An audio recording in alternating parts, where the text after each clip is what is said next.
For our annual end of the summer vacation, we took the family to Hawaii. The last time we were there, everybody had a great time relaxing on the beach and hiking on the trails. We also had a lot of fun taking part in all the outdoor activities that the island had to offer. That time we stayed at a charming Airbnb condo that was on the beach. The kids loved how accessible it was to the water.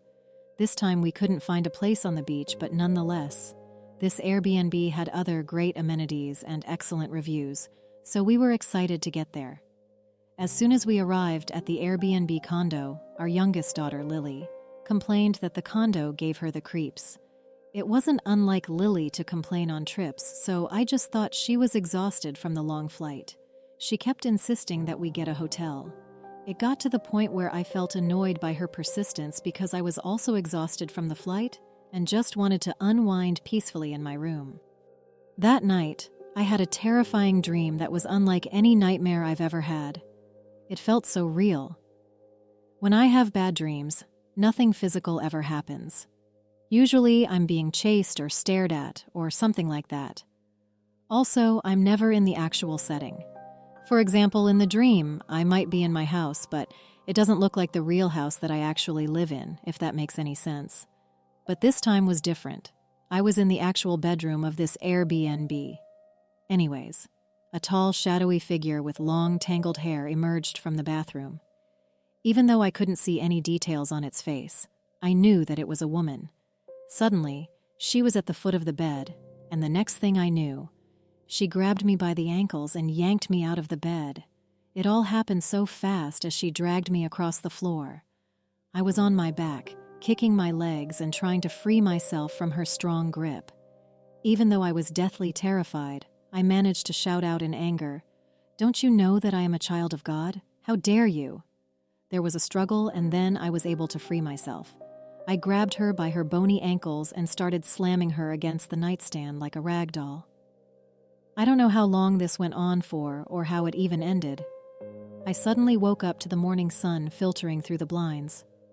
I confided in my husband about the nightmare, but didn't mention it to our 3 daughters at breakfast because I didn't want to make Lily feel any more uncomfortable than she already was about the place. That day, we went about our vacation plans. We explored the island's wonders, hiked lush trails, and swam in crystal-clear waters. Our middle daughter, Katie, seemed to be her usual cheerful self. But as night fell, she experienced her own terrifying encounter. In the dead of night, Katie awoke with an urgent need to use the bathroom. As she swung her legs out of bed, she suddenly felt a sense of dread not to step outside the bedroom. Katie decided to hold it in. Just as she began to drift off to sleep, something compelled her to look towards the bedroom door. She saw that the door was wide open, and standing there was a tall, dark woman with stringy hair. Katia pulled the blanket up to her chin and prayed that the entity wouldn't come close. Both her sisters were in deep sleep, and nothing she did could wake them up. The entity stood only a few feet away, motionless and menacing, its gaze fixed on her with an intensity that sent shivers down her spine. She dared not move or make a sound, praying for the morning to come swiftly. The next day, we enjoyed another day of adventure and laughter, blissfully unaware of the horrors that lurked within the condo. Later in the day, my husband announced that he was tired and would return to the condo ahead of us. We thought nothing of it and continued our day's activities. When we eventually returned to the condo, we found him asleep on a lounge chair by the pool. My husband said that he had been there the entire time because he didn't feel comfortable being alone in the condo. He privately confessed to me that the night before, as he lay in bed while I was showering, he felt a presence slip under the covers beside him. He felt sharp nails stroke the back of his neck, but he chose to keep quiet about it because he didn't want to frighten us and spoil the trip. On the last day of our stay, Lily burst into the kitchen area, her eyes wide with terror. She recounted a chilling encounter that had occurred while she was packing her clothes. The bathroom door had creaked open on its own, revealing a glimpse of a tall, dark figure with long, stringy hair peeking out from behind it. The door slowly swung open wider, revealing a ghostly form of a bloodied and badly bruised woman. Its eyes were like two dark holes that were punched out. With tremendous effort, she finally broke free from the paralysis of fear and fled the room.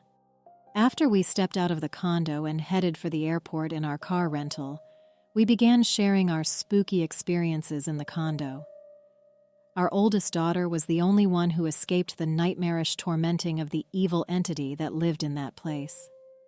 I left wondering if any other guests had experienced similar spooky encounters and just didn't write it in the reviews.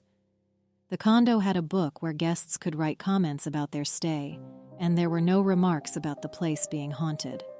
Also included in the condo was a framed photo and small bio about the owners.